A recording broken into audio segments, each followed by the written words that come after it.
High বন্ধুরা, সকাল থেকে কালকে যা গরম ছিল, তো কি করব, আমরা সবাই দালানে বসে একটু অরেঞ্জ কোয়াশ করে খাচ্ছিলাম। তো সবাইকারই ভালো লাগছিল ঠান্ডা ঠান্ডা কোয়াশ খেয়ে। ওই 11টা সাড়ে 11টার সময় তারপর বিকেলবেলার ওয়েদারটা পুরো চেঞ্জ করে দিল। তো কম বেশি সব জায়গায় বৃষ্টি হয়েছে, আমাদের এখানেও হয়েছে। তো যেই বৃষ্টি হলো, তো আমরা সবাই মিলে ভাই বোনেরা ঠিক করলাম যে চল আজকে ফিস্টি করে নিই সন্ধ্যাবেলা বাড়ির সামনেই। আর মনে হয় বৃষ্টি হবে না, সামান্য বৃষ্টি হলো।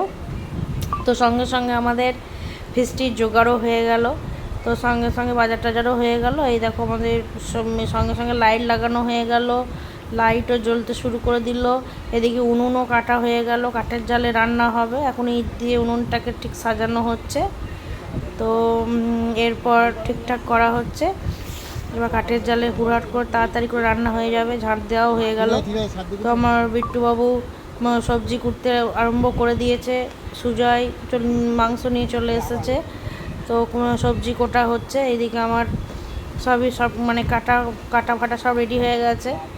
এই দেখো কি সুন্দর, মানে মাংস ধোয়া হয়ে গেল। এবার উনুনটাও জ্বালানো হচ্ছে। উনুনে যা তাপ, কাঠের জালে এমনি রান্না খুব টেস্ট হয়। আর ফিস্টি মানেই কাঠের জাল, কাঠের জালে রান্না করে দেখবে খুব টেস্ট হয়। অ্যাকচুয়ালি ফিস্টিতেই কাঠের জালটা ভালো লাগে। তো মাংসও চেপে গেল।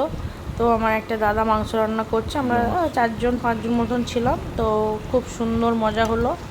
সারা মানে ঠান্ডা ওয়েদারে ফিস্টিটাও হয়ে গেল। বৃষ্টি হলে ফিস্টি করতে খুব ভালো লাগে। তো বন্ধুরা, ভিডিওটা কেমন লাগলো একটু জানাবেন। Thank you.